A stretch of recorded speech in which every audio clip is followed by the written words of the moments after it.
Machines can give us the answers, but it's really humans that need to ask the right questions to machines. Have you ever thought about that? Right now, we're living through a technological evolution or revolution. The situation is changing. We've got new problems, new questions. How do we educate children today? A lot of children are programmed.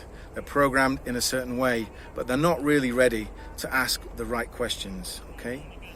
Companies need constant change, they need to adapt, and they need the right people with the right skills to ask those critical questions. So how do we do this? How do we solve the gap? Well, we need a humanistic depth. We need people that can think critically, that are creative, and that bring innovation. So how can the humanities and active learning be a solution? Well, the screenwriter, Aaron Sorkin, he says, leave the books behind, put everything down, read Aristotle, because everything, all the elements that you need to understand the narrative is in there already. It's all written by Aristotle. It's a classic, passed down from generations to generations and studied now in Hollywood. But is this the only classic? No, of course not. Let's think about something logical. Books are brittle.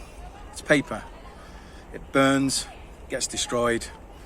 How did it even last? How did those classics even get to where they are now, before print? It's incredible to think.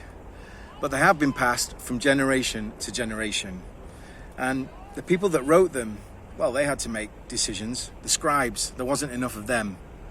So they filtered the works, they filtered the classics, and as a result, made a selection of the books for the next generation. And those classics survived through all those filters, through those generations, through those centuries, through those cultures, but they survived.